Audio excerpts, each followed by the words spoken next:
Once he was one of the most powerful men in America. But his power was shaped not just by law, but by fear and manipulation.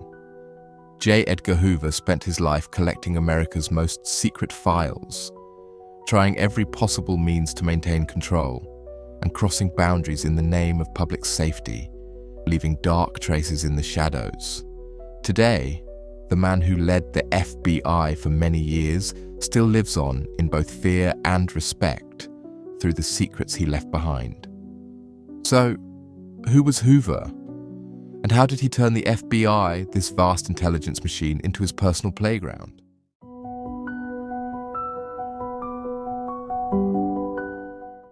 Born on January 1st, 1895 in Washington, D.C., J. Edgar Hoover can be described as a perfectionist from an early age. Raised with the responsibility placed upon him by his family, Hoover was never an ordinary child. As he grew older, he set his sights on becoming a powerful leader, a strong, disciplined man with control. He was successful in school, but his first major step that would leave a mark on his life came when he joined the Department of Justice while studying law. In 1917, Hoover moved to Washington to join the Department of Justice, quickly rising through the ranks. At first, he seemed like an ordinary bureaucrat, but he was able to deeply understand the complex structure of the government. However, one thing set him apart from others: his desire to build a strong, vast empire.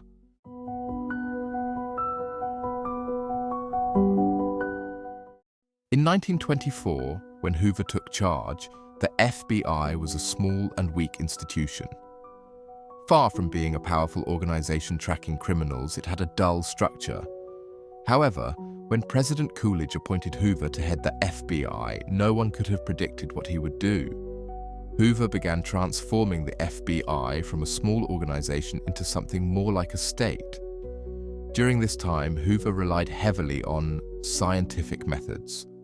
By quickly implementing fingerprint analysis, criminal psychology, photocopy machines, and wiretapping, Hoover turned the FBI into one of the world's most powerful and effective institutions in the fight against crime. But this was just the beginning.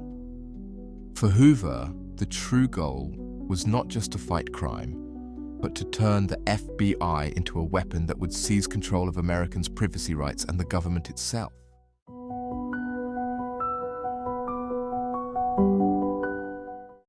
The 1930s and 1940s marked the peak of Hoover's power. Americans lived in fear. The Great Depression and the aftermath of World War II had shaken social order, and threats were everywhere. During this time, Hoover not only used the FBI to fight criminals, but also began surveilling anyone who opposed him. Communists, socialists, and other enemies of the state caught Hoover's attention. But there was something more. Hoover was doing something personal to hold on to the government's power. He began collecting secret files, recording even the smallest details of people's private lives. These files weren't just for preventing crime. They became a source of power for Hoover himself. With these files, Hoover could threaten and control everyone from the nation's most powerful figures to ordinary citizens.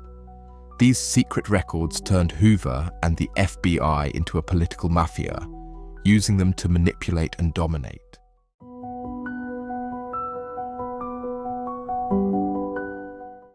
The 1960s were especially difficult for Hoover. Martin Luther King Jr., fighting for the rights of African Americans, had rapidly become a prominent leader. But Hoover saw King not just as a leader, but as a communist sympathizer. The FBI secretly began monitoring King's activities, not just him, but also other civil rights leaders, trying to intimidate them with threats and harassment.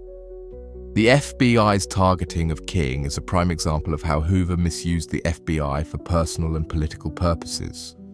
Hoover's harsh stance against the civil rights movement made him a highly controversial figure in the eyes of the American public. Yet, this didn't stop Hoover from desperately trying to hold on to power for as long as possible.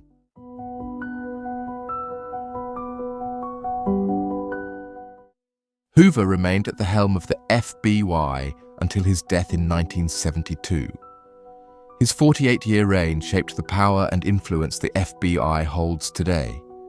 However, Hoover's long tenure was not just defined by the FBI's success, but by secrecy, pressure, manipulation, and fear. After his death, Hoover's legacy began to be questioned. The FBI was still built upon his legacy, but people started reflecting on the files collected through Hoover's methods and the pressure he exerted.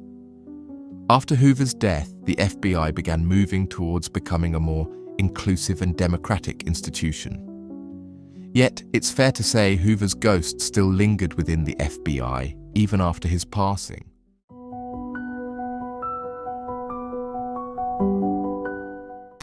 J. Edgar Hoover remains one of history's most complex and controversial figures. The founder of the FBI, a powerful man, a symbol of fear and control. On one hand, he is remembered as a hero, trying to protect the safety of society. On the other, as an autocrat who used the government's secret files to control the public. Hoover's life illustrates how a man driven by power pushed boundaries and built his world through manipulation. Though he's far from a hero for everyone, he was the one who shaped the FBI, the institution we know today. Fear, power, control, and secrecy became the rules of his game. But in the end, Hoover's life is a dramatic story where secret files, manipulation, and the dark side of government came together. J. Edgar Hoover was one of the most debated and influential figures in American history. But his story isn't just about a FBI director. It's the story of the rise of an empire, the struggle of a man to seize power. Hoover's FBI still stands as a symbol of safety for the American people, yet his methods will forever be a point of controversy.